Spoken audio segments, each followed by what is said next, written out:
With 1 in every 4 homes owning a dog, they are the nation's favourite pet. Are you coming to join our family? Oh, yeah. But for some, they are the targets for cruelty and abuse. It's a hellhole, isn't it? Hellhole for dogs. For nearly 200 years, the RSPCA have been there, protecting these amazing animals. Concern is going to be whether it's going to get around, really, when it's older. These are the people for whom appalling treatment... This is disgusting. Atrocious living conditions... He hasn't got any access to shelter. And severe neglect are unforgivable. This is one of the worst that I've seen in nearly 20 years. They'll do everything within their power to ensure that man's best friend is properly looked after. These are the dog rescuers.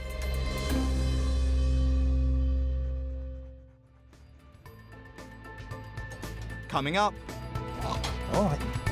A neglected dog is rescued, but its future hangs in the balance. When a dog's frightened, they're the most dangerous. That's when they can show the most aggression. Can an owner's love for his dog spur him into cleaning up his act? I'd sooner go without than let him go without anything. And the dog abandoned and left to die in a local park. I could speak to the caller earlier. I could hear a dog going mad in the background. Most dogs are fortunate enough to be part of a loving family. A valued friend, spoilt with affection and all the creature comforts that a canine companion could wish for. But sadly, not all dogs are so lucky. Essex-based Inspector Matt Gough is following up on a report about a dog who may be living a life of neglect. An occasional visitor to a flat in Southend has said that each time he's been round, there's been 2 dogs in the property, one of which is kept in a very small cage that it can barely turn around in, and it's ankle deep in its own faeces and urine. If the report is true, then Matt will need to get the dog out of the property as quickly as possible.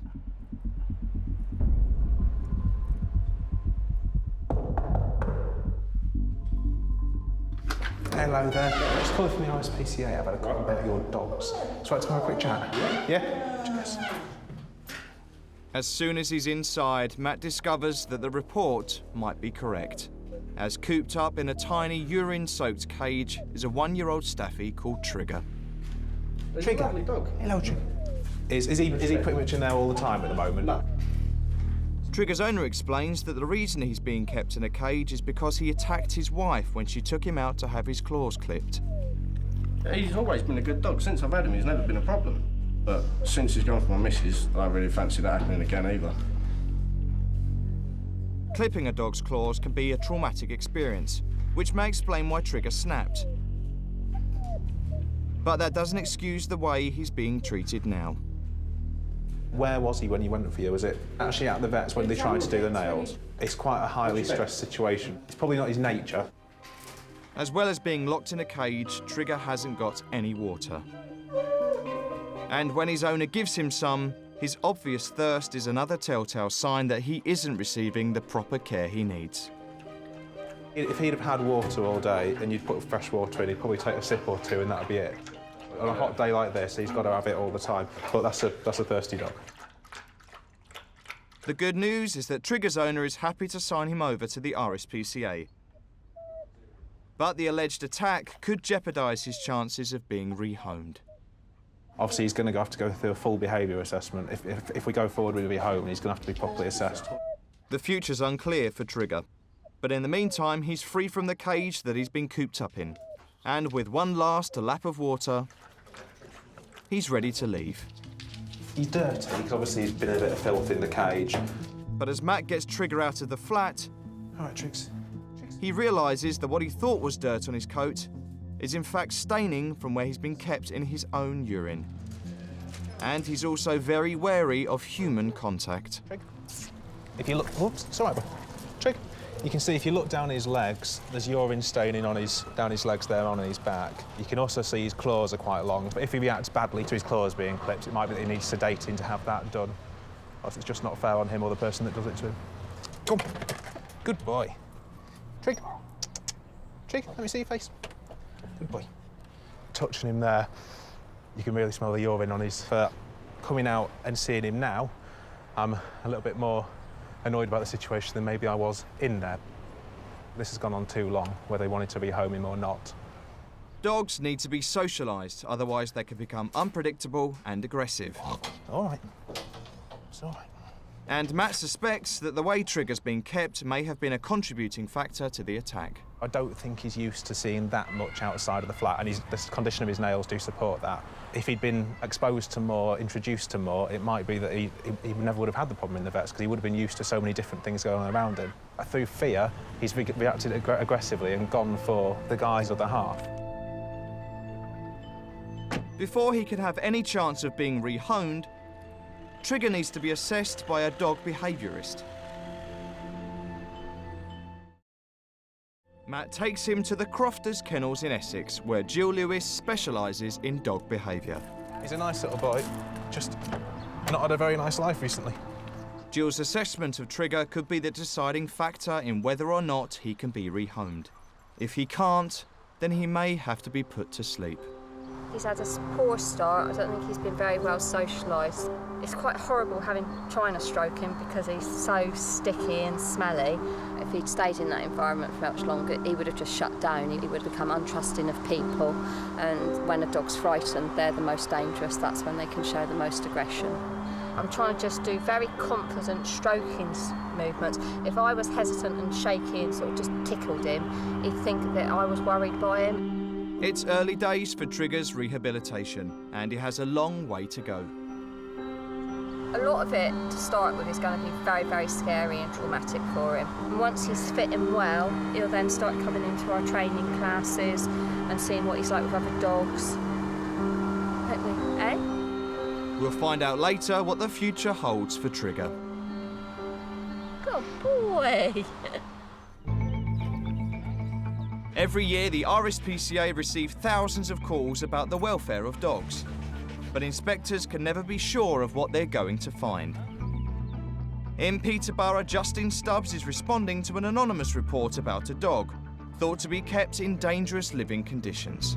I find the environment that pets live in to be one of the most basic requirements, and it is frustrating how many calls we get where the environment is lacking to some degree.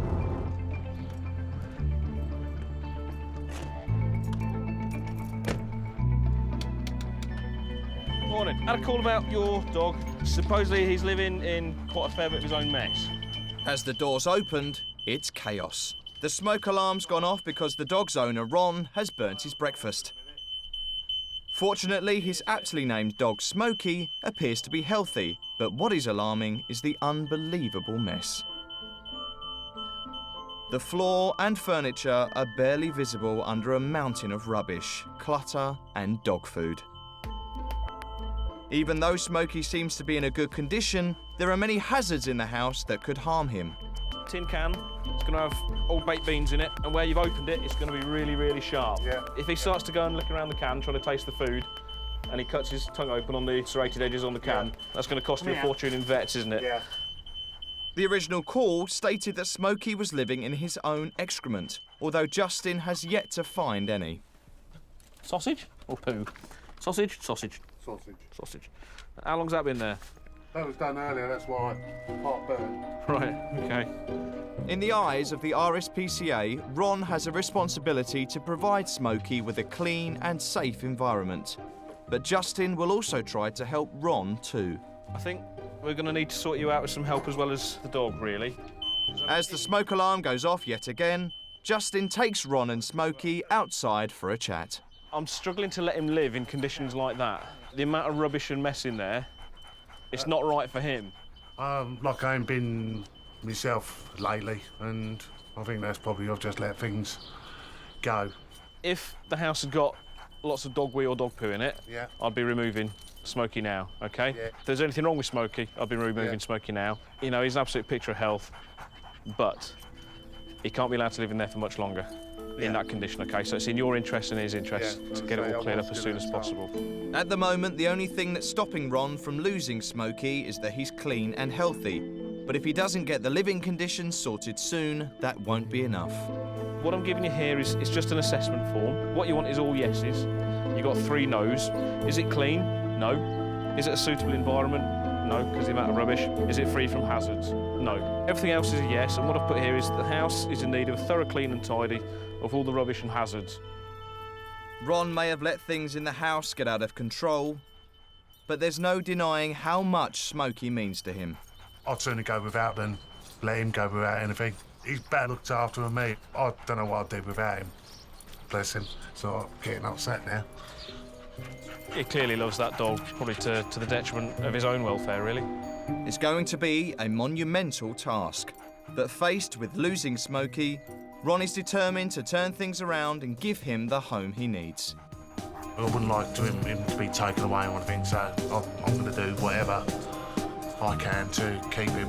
Makes me go home feeling a lot more positive about the job because we're helping him, we're helping the dog, and hopefully his life is about to improve. Right, see you later. We'll find out later whether Ron and Smokey are able to stay together.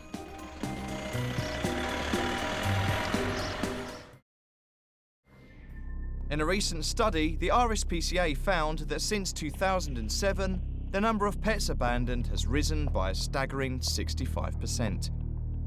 In Derby, Inspector Chris Shaw is responding to a call from a concerned member of the public, and it has all the hallmarks of a case of abandonment. I've just received a call at the moment for a dog that's been tied to a bench in a park. The caller is saying that this dog is really thin. You can see actually all the bones on it. I'm quite concerned when I hear things like that, so ideally I want to get there as soon as possible.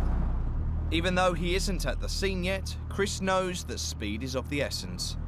It's a beautiful sunny day. You know, if this dog is in a bad state, probably got no water, nothing, you know, it's going to be stressing out. This heat, it's not going to be doing the dog any favours, so the sooner I can go and get it, the better.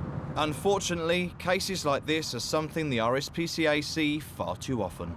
You get some people when they get to a stage with a dog that, you know, they no longer want it, it's ill, or it's, you know, they've not got the food to feed it or anything. Rather than going down the professional, you know, routes of trying to rehome it themselves, some callous people out there will actually do this, just go and tie it up and just chuck it away like it's a piece of rubbish. The caller has stayed with the dog. Yeah, it's going to have to be in there, isn't it? Making it easier for Chris to find him. When I could speak to the caller earlier, I could hear a dog going mad in the background. The man who made the report is fellow dog owner Jonathan Maverill. Thankfully, Jonathan moved the dog out of the sun and gave him some much-needed water. Is it thin, is it? Hey? Is it quite thin? Yeah, he's looking at his back end. Oh, he's not too bad, but he's not good, is he? He's not well, is he? No. Oh, is he getting on all right with your dog? Yeah, but my dog is normally funny. Right. I was just walking the dog, and as I got down, he noticed something. I looked down, and there's a dog just sat under the bench. And at the time, it's overcast now, but the sun was really beaming down.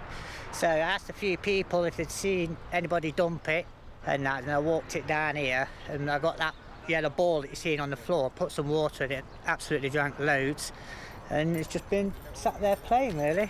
And you've given him some water, have you? Yeah, I've got him. Did he want a drink and things? Yeah, he's drank loads. Yeah. Absolutely. Let me get him off this. The dog is a male Staffy Cross, and after checking his collar, Chris discovers that he's called Ace.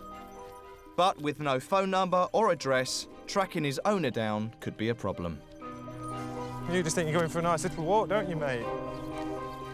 Just come back to the bench that the dog was tied to. Sometimes when people do this, they leave notes. He's tied there. He didn't have no shade, nothing, did he? Oh, well, we've got you now, mate. We'll look after you.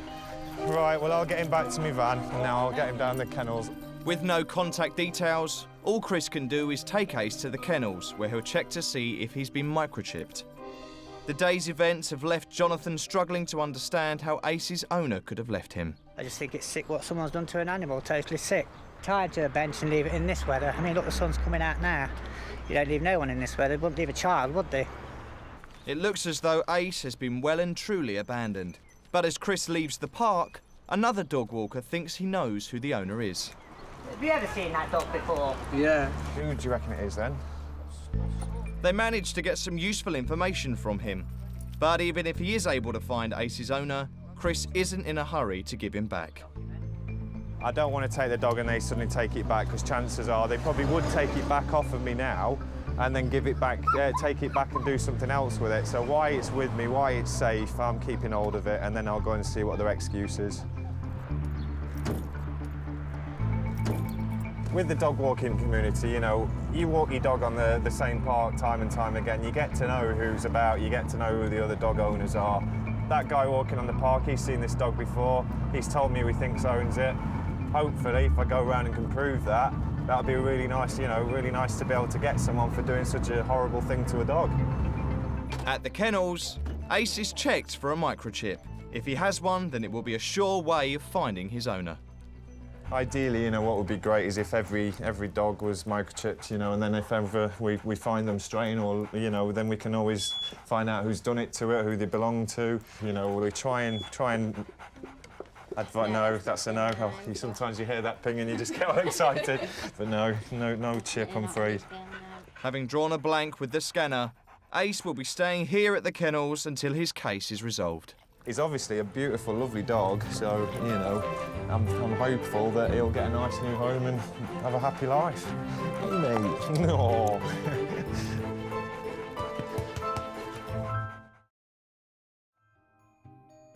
It's a few weeks since Inspector Justin Stubbs visited Ron and his dog Smokey. When Justin was last here, the living conditions were so bad that he gave Ron the ultimatum of cleaning things up or risk losing Smokey. Even before Justin gets inside, it's clear to see that Ron's been busy. I'm already over the moon at the change, cleared all those messy bushes, and you can see in his windows now, so hopefully the improvements have continued inside. Well, good morning to you. Good morning. How are you? Amazingly surprised. Your garden, you got daylight coming in. Yes. He's all right. Good boy. When Justin was last here, the hallway was covered with rubbish and food. But now it's spotless and full of natural light. Wow. Look at this. I'm stunned. The lounge is almost unrecognisable. Everything's cleared up. You've got a sofa, you're all sorted. Yes. Brilliant. But he's got a bit more room to move around now. Yeah. Bless What you him. doing? No. What you doing? Hey, what have you done? But the biggest transformation is the kitchen. Oh, look at that. You can see out your windows. Yes. You know, I wish more people that I turn up to see that were like you. You've done brilliant. It's a glowing report from Justin. And Ron's pleased that he's sorted things out too. I feel a lot happier. Smokey, he feels a lot happier. From now on, it's just going to get better and better for us. I want to get a job to improve myself and give him a better life. Faced with losing his best friend, Ron has been motivated into pulling off a truly remarkable transformation. Everywhere is virtually spotlessly clean. The rubbish is all gone. Dog's happy as Larry. There's no tin cans, the bathroom, everything. I couldn't have asked more of him to do all this. Real turnaround for him, real turnaround for Smokey. And no one seems to be more pleased with the new look than Smokey. He's my best friend, ain't you? Yes, you are. Give me a paw. Good boy. There. I suppose he weren't happy living in the way it was, and I just wanted to improve it for him. Now, when he comes in, gets on my lap, sits on my lap, and I think sometimes he's smiling at me with approval of what I've done for him. Were it not for Smokey, then Ron may have never changed his ways. This is why you join the job, and this is why we don't want to be taking people to court, because look at the difference you can make with just a step in the right direction. Job well done. That's what I needed. Somebody to give me a size 11 up the backside. Trigger, the Staffordshire Bull Terrier, was confined to a urine-soaked cage until he was rescued by Inspector Matt Gough. Because his owners claimed he'd attacked them, Trigger was taken to the Crofters Kennels in Essex, And a very scared boy. where dog behaviourist Jill Lewis has been working to help him trust people again. We very much get them to trust us, so we'll take them out, walk them around. We don't force ourselves on them quickly. A dog that's been in a cage, we do this big outside world's a bit scary for them. It was while Trigger was having his claws clipped that he was alleged to have snapped at his owner. So this was one of the main areas Jill had to work on. He was very frightened for anybody to touch his feet. So we're just deconditioning him to having that happen. And so he's associating it with a nice thing of having a nice treat. It's absolutely fantastic to see what he's turned into. Trigger has responded so well that just 6 weeks after arriving, he's been adopted by Alfie Richards, who's decided to rename him Stavros. Good boy, yeah. You're going to your new home. You've got to say thank you and give love to Jill. Thank you already, haven't we? We're going to miss you. Thanks to Jill's hard work, Stavros is on his way to a new home. And as Alfie explains, there was never any doubt that Stavros was the dog for him. We didn't look at any other dogs. He was the first one, and it was an instant decision that that was the right one. He knows who's boss, which is me, which is good. He's so gentle, and there's been no problems whatsoever. Stavros may have been allowed to leave the kennels, but he may still have a few things to learn. Getting him used to house rules will be a big thing, making sure that he's using the garden for the toilet and not the house, so tonight, the first night, will be a big test. With a doting owner and a loving home, Stavros' future is looking good. Yeah, it's definitely a new friend for life. Unfortunately, despite following up on the leads he got from interviewing the dog walker, Inspector Chris Shaw was unable to track down Ace's owner. So after 7 days, he was put up for rehoming, but is still waiting for the right family to give him a new loving home. Next time, an owner faces up to the fact that she's struggling to look after her dog. It's impossible for one person to catch up with all this. The race to free an abandoned dog left in dangerous conditions. He's obviously quite distressed. And a devastating discovery for the owner of a West Highland Terrier. She's got tumours on her teats.